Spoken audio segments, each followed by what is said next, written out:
So, dinala ko na lang po sa video para medyo mabilis lang. So, itong videong ito ay hindi lang po para kay Lola Marilyn Chang, kung hindi po sa lahat ng mga masyadong mahilig mag-akusa, sa madaling salita. Hindi ko naman po dapat na talagang sagutin pa. Kasi alam naman po natin ang ugali po ni Lola ay mahilig po magpuna. Ayun po sa post ko na kung ako naman po ay mayaman, no, at kumikita ng ganito, no, para naman po Marilyn Chang, Lola, para naman po sa akin and sa marami din po panood, wala naman pong masama doon sa pinost ko kung tutusin. Sorry naman po ako, 'di ba? Naging ako ng pasensya sa mga natamaan. Kasi yun po, opinion ko din po yun sa sarili ko. Opinion ko po yun sa akin. Well, kung kayo nga po na bilang reactor, Lola Marilyn Chang, nagre-react sa mga napapansin nyo, sa palipaligid nyo, sa mga vlogger, nagbibigay kayo ng reaction at sinasabi nyo opinion nyo yun. Bakit namin irerespeto yung opinion nyo sa pagre-react kung ibang tao yung katulad ko na hindi nyo nare-respeto yung opinion? Wala akong pinangalanan o sariling opinion ko po yun. Respetuhin nyo din po, hindi lang ako, kundi yung ibang tao na nagbibigay ng opinion. Karapatan naman po ata natin na magbigay tayo ng mga sarili-sariling thoughts and opinions, di ba? Ala ka po ng mga viewers na ikaw ay sobra-sobra ho kung bumuka ang bibig. Kung makapagsalita ay tuloy-tuloy at ang kwento ay mayroong dagdag. So, kung gusto mo na respetuhin yung opinion mo, matuto kang rumespeto ng opinion ng iba. Sa madaling salita po, mga kalingap. Yung iba kasi, yun kasi na lahat po mga kalingap. Yung iba po kasi na, kahit may post ka lang or something mga ganyan, i-relate agad doon sa tao na yun. Bakit? Siya lang po ba yung kakilala ko? Po ba? Dito lang po ba umiikot yung mundo ko sa taong yon? Palagi nyong i-relate. Palagi nyong na, oy, siya yun. Oy, siya yan. Oy, sa yun. Siya na naman yan. Saan na lulugar?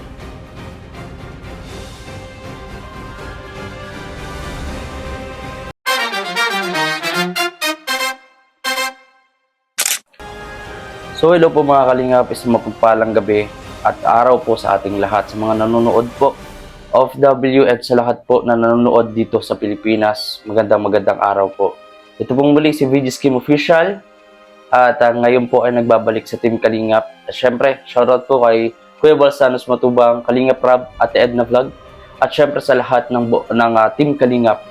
So maraming salamat po sa mga new subscribers po pala natin. Talagang ang bilis po tumataas at padagdag ng padagdag. At syempre sa mga viewers po natin, mga nag-commenters po natin, maraming salamat po. Highly appreciated ko po yan sa inyong buong pagsuporta sa akin muli, sa ating channel ng VG Scheme Official. So nakalagay naman po dyan sa thumbnail, hindi na rin po ako magpaligoy-ligoy. Itong video ko na ito ginawa kasi hindi po ako maka-live. So dinala ko na lang po sa video para medyo mabilis lang. So itong videong ito ay hindi lang po para kay Lola Marilyn Chang, kung hindi po sa lahat ng mga masyadong marunong kumbaga mahilig mag-akusa, sa madaling salita. Kalmado po tayo na magpapaliwanag ngayon, and syempre walang bahid ng galit, dahil alam naman natin pag sinamahan natin ng galit yan ay hindi magiging buo yung ating explanation, although no need naman na dapat mag-explain. So mga kalingap, nagkameron tayo ng vlog kahapon. So umabot na nga po siya ng almost 30,000 views, yung pagpapaliwanag. And maraming nagko-comment, ilan lang pala yung mga nagko-comment na hindi ko masyadong na-explain ng tama. And meron din pong interview yung ilan po natin kasamahan, na hindi po tayo nakapag-explain ng tama. Kumbaga para po sa mga nanonood is parang hindi sila satisfied dun sa ating sagot. And regarding naman po dito kay Lola Marilyn Chang, na hindi ko naman po dapat na talagang sagutin pa. Kasi alam naman po natin ang ugali po ni Lola ay mahilig po magpuna. And basta, no, kung ano yung naano niya at sinasabi nga lang niya na ito ay napapansin niya at opinion niya lamang at syempre nagbibigay siya ng reaksyon. Kaya po yan yung kanyang trabaho. Anyway po, doon po sa post ko na kung ako naman po ay mayaman, no, at kumikita ng ganito, no, para naman po Marilyn Chang, Lola, para naman po sa akin and sa marami din po panood, no, na wala naman pong masama doon sa pinost ko kung tutusin. Wala naman talaga pong masama sa pinost ko kung yayaman ako, kung mayroon dyan na kumikita ng buwan-buwan na milyon, daan-daan, no, hindi na dapat tumanggap or wag nang mag-ano ng sponsor, no. And yun naman po, para sa akin, wala naman po yun, wala naman po yung masama doon sa pinost ko. And yet, nagsorry naman po ako, 'di ba? Naging ako ng pasensya sa mga natamaan.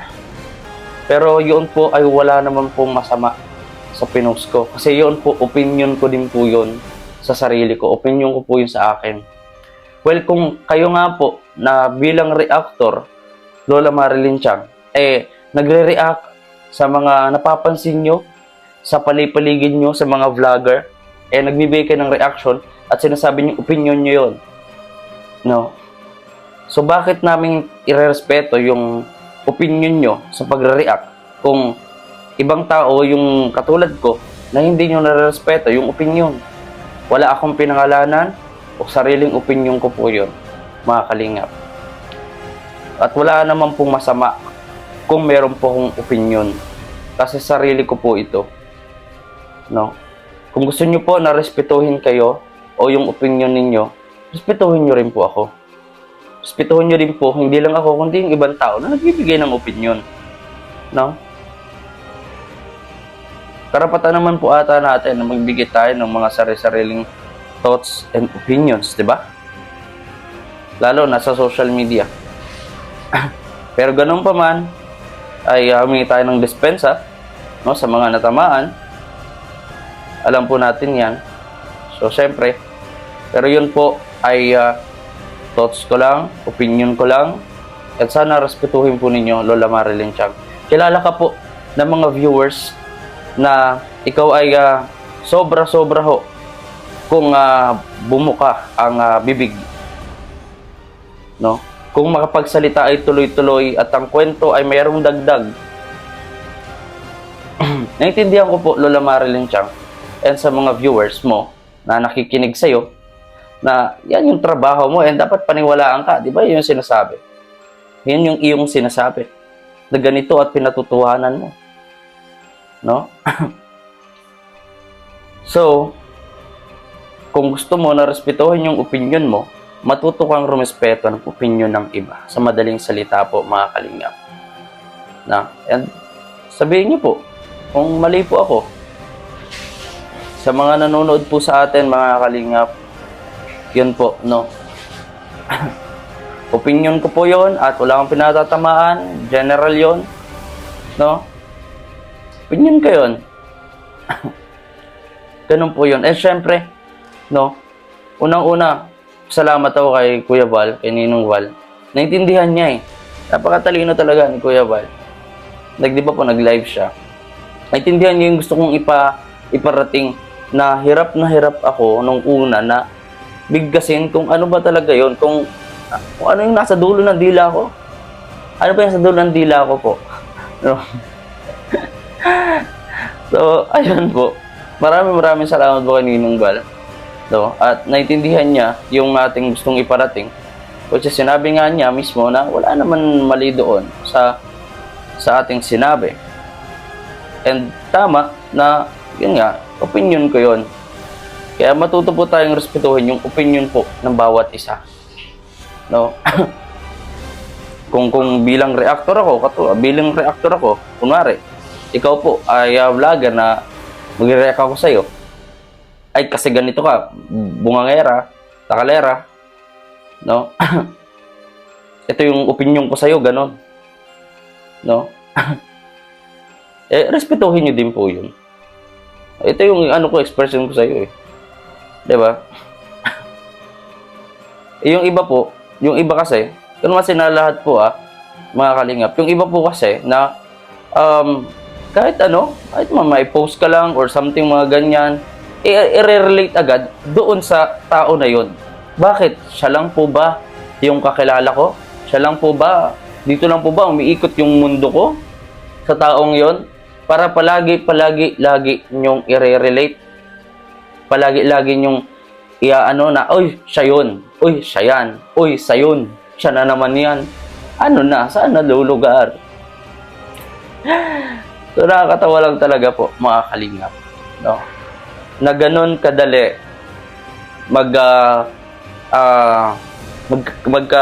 manghusga. Ang bilis. No? Hindi naman tayo to judge the person. No? Pero wala, ganun talaga po. No? Pero I accept the fact naman po talaga na syempre, mali ako yun. Mali ko yun. Nag-post ako ng ganon. Pero yun nga, opinion ko po yun, mga kalinga.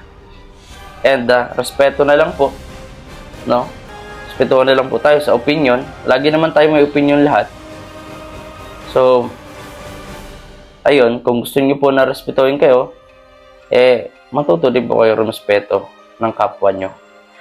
Huwag na po sanang maulit po sa lahat, no? Sa mga lola, sa mga senior na dating ang panahon ulit na papayuhan kayo mas bata po sa inyo. No? Kasi minsan, syempre, nakakahiya yun. No, na, uy, bata ito pero ako yung pinapangaralan. Nakakahiya. Sobrang nakakahiya.